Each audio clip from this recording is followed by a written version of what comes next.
Historia, por culpa de un pastelero, página 34.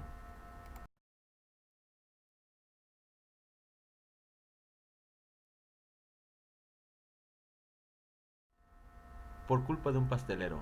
Después de la independencia llegaron a México empresarios y comerciantes extranjeros para hacer negocios.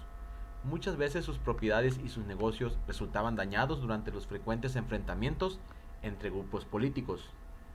En ocasiones los pagos que debía hacer el gobierno a otros países se retrasaban, pues carecía de recursos, y cuando el gobierno mexicano necesitaba dinero con urgencia, exigía a las personas adineradas préstamos forzosos, incluso a los extranjeros. Los empresarios y comerciantes franceses se quejaron con su gobierno por esta situación. Llegó un momento en que la cantidad que reclamaban a México sumaba 600,000 pesos. Era una cifra exagerada, pues los franceses pretendían recibir más de lo debido. Un pastelero francés alegaba que su negocio había sufrido daños por 60,000 pesos. ¿Te imaginas la cantidad de panes y pasteles que podían comprarse con ese dinero? Hay que recordar que México empezaba a su vida independiente, entonces había muchos problemas económicos. La Guerra de los Pasteles inició el 27 de noviembre de 1838, cuando los franceses atacaron y bombardearon el fuerte de San Juan de Ulúa. En 1838, Francia mandó barcos de guerra a los puertos del Golfo de México, con la intención de bloquear el comercio de nuestro país y presionar al gobierno para que indemnizara a los quejosos. Los franceses cañonearon las fortalezas de San Juan de Ulúa y atacaron el puerto de Veracruz, en ese entonces protegido por una muralla. Ante estos ataques, el gobierno mexicano aceptó pagar la cantidad que reclamaban los franceses. Tras recibir un adelanto de 200,000 pesos, los barcos franceses se retiraron de las costas mexicanas. Acuérdense que de esta guerra, la guerra de los pasteles, cuando fue la invasión de Francia hacia México, por culpa de los ataques a una pastelería. Esto llegó a los oídos del gobierno francés y decidieron invadir México con ese pretexto, ¿verdad? Reclamando el pago, la indemnización. Los caminos y los bandidos. En el siglo XIX la mayoría de las personas viajaba poco, si acaso visitaban de manera ocasional poblaciones cercanas, pero no era común que se trasladaran a lugares distantes. Los viajes entre una ciudad y otra podrían durar varios días o incluso semanas. Los caminos eran malos y los transportes incómodos, aunque se intentó mejorar las comunicaciones.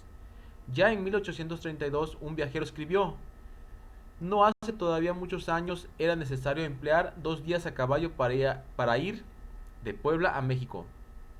Ahora se sale en la diligencia a las 6 de la mañana y se llega en la noche a buena hora. ¿Qué es una diligencia? Bueno, la diligencia es un coche grande arrastrado por caballos y destinados al transporte de viajeros. Las personas debían usar aquellos caminos, ya fuera que viajaran a caballo o a pie, en diligencias tiradas por mulas, en sillas de mano o incluso en las espaldas de cargadores indígenas, como era costumbre en algunos estados del sureste. Las mercancías se transportaban en carretas o en mulas que conducían los arrieros. Por la noche, estos viajeros se hospedaban en posadas, mesones, en los portales de los pueblos o incluso a campo abierto. Sin embargo, algo peor que todas las incomodidades era la falta de seguridad, pues muchos caminos estaban llenos de bandidos. Con frecuencia, estos atacaban a los viajeros y los despojaban de sus pertenencias. A este tiempo, en ese tiempo no había cuerpos de policía que vigilaran las rutas, lo cual facilitaba los robos. Además, muchas veces las bandas de asaltantes contaban con la protección de autoridades o jefes militares de algunas regiones. Los asaltos en los caminos fueron algo cotidiano durante gran parte del siglo XIX, lo cual causó un grave daño al comercio y a las comunicaciones. El hecho de que entonces existieran tantos bandidos estaba relacionado con las pésimas condiciones económicas del país, pero también con la falta de autoridad, el desorden político y las frecuentes guerras de este periodo. Bien, se va a realizar la siguiente actividad. De acuerdo con lo estudiado acerca del tema y los testimonios que se presentan en la página 37, que a continuación nos vamos a leer, vas a responder las siguientes preguntas en tu cuaderno. ¿Cuáles eran los principales problemas que enfrentaban los viajeros durante el México independiente? ¿Cuáles eran las formas de viajar durante la primera mitad del siglo XIX? ¿Cuáles fueron las causas del bandolerismo de la época? ¿Por qué los bandoleros podían actuar con tanta libertad? Los bandoleros, ¿verdad? Los delincuentes que asaltaban en los caminos. Piensa en los viajes del presente. ¿Cómo viajan en tu comunidad y a qué problemas se enfrentan en la actualidad? Estas preguntas las van a pasar al cuaderno y las van a contestar de acuerdo a lo que estamos leyendo. Vamos a ver el tema de la página 37. A continuación, te presentamos dos fragmentos de testimonios de la época en los que se describe cómo se transportaba la gente, los riesgos que corría y las incomodidades que sufría en la primera mitad del siglo XIX. En México, a menos de ser indio o ser calzón corto, nadie viaja a pie. Un caballo de aspecto pasadero no cuesta arriba de 15 pesos. Se necesita ser muy miserable o muy filósofo para usar las propias piernas. No se pasa en México por un verdadero hombre sino a condición de tener caballo. Fuente Lucien Viar, tomado de Laura Solares Robles, Bandidos somos y en el camino andamos, México, Instituto Michoacano de Cultura, Instituto Mora, 1999, página 71, testimonio del año de 1832. Rodó por fin la diligencia, estremeciéndose a través de las calles.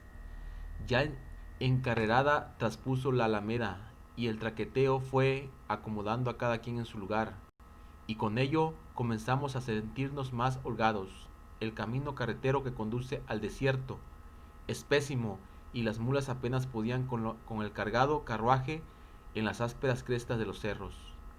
Las rodadas nos lanzaban de un lado para otro y las sacudidas eran espantosas y nos veíamos precisados en ocasiones a bajarnos. El día y la campiña eran hermosos, pero en un vehículo cerrado el gozarles era cosa imposible, y más bien dimos las gracias cuando las ruedas se atascaron en lo hondo de una rodada y tuvimos que apearnos y caminar por un buen rato. Esto es, pues, el testimonio de los viajeros de aquella época.